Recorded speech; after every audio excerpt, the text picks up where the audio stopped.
अहिल्याबाई होलकर का कार्य भारतीय इतिहास में एक अद्वितीय और प्रेरणादायक उदाहरण माना जाता है। वह मालवा राज्य की एक कुशल शासिका, दूरदर्शी समाज सुधारक और जन कल्याणकारियों की अग्रणी थी।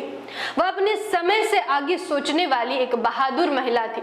उनके शासन काल की विशेषताएं रही कुशल प्रशासन और न्याय व्यवस्था, धार्मिक एवं सांस्कृतिक पुनर्निर्माण, बुनियादी ढांचे और जन कल्याण की नीतियां, महिलाओं के प्रति संवेदनशील दृष्टिकोण तथा नैतिक और आध्यात्मिक नेतृत्व।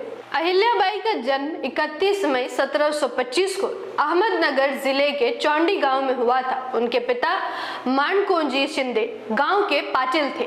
8 साल की उम्र में उनका विवाह मालवा राज्य के वारिस खांडेराव होलकर से हुआ। विवाह के बाद वह इंदौर में बस गई और उन्होंने एक पुत्र मालेराव और एक पुत्री मुक्ताबाई को जन्म दिया। 1754 में खांडेराव की युद्ध में मृत्यु हो गई। पति की मृत्यु के बाद वह सती होना चाहती थी, लेकिन उनके ससुर मल्हार राव होलकर ने उन्हें रोककर जीवन को सेवा के लिए समर्पित करने की सलाह दी। 1766 में उनके ससुर मल्हार राव और 1767 में उनके पुत्र मालेराव का भी देहांत हो गया। इस गहरे व्यक्तिगत दुख के बावजूद अहिल्याबाई ने राज्य की बागडोर संभाली। महारानी होते हुए भी उन्होंने सादा जीवन जिया और विलासिता से दूर रही। उन्होंने अपनी व्यक्तिगत सुख सुविधाओं से ज्यादा जनता की भलाई को महत्व दिया। उनका देहांत 13 अगस्त 1795 को इंदौर में हुआ। अहिल्याबाई ने 1767 से 1795 तक मालवा का शासन अत्यंत ईमानदारी और दक्षता के साथ संभाला। उन्होंने प्रजा की भलाई को सबसे ऊपर रखा और निष्पक्ष न्याय देने का काम किया।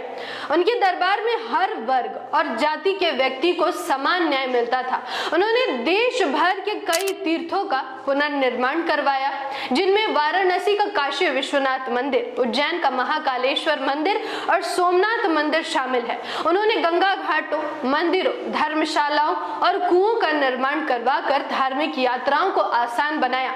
अहिल्याबाई ने सड़कों, पुलों, सरायों, कुओं और तालाबों का निर्माण करवाया।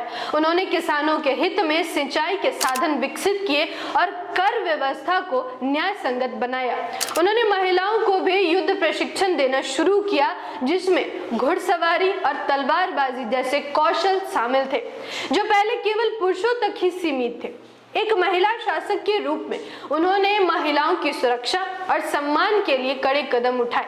सती प्रथा, जिनमें पति की मृत्यु के बाद पत्नी को उसके शव के साथ जला दिया जाता था, उस समय समाज में बहुत गहरी थी। अहिल्याबाई का सती न होने का निर्णय इस कुप्रथा के खिलाफ एक क्रांतिकारी पहल माना जाता है।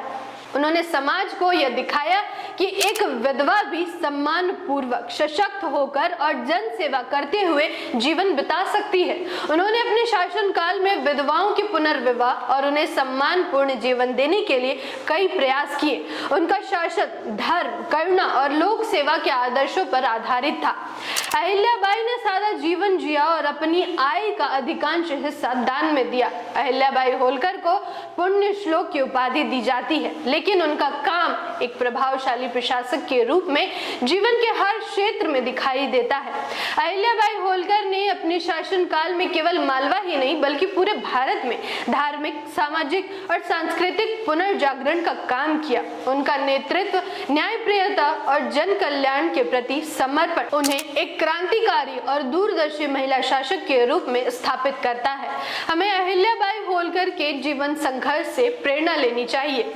धन्यवाद। जय संविधान, जय भारत। MNT न्यूज नेटवर्क को सब्सक्राइब करें, लाइक और फॉलो करना ना भूलें। साथ ही बेल आइकॉन दबाकर जन जागृति की मुहिम में जुड़े रहें।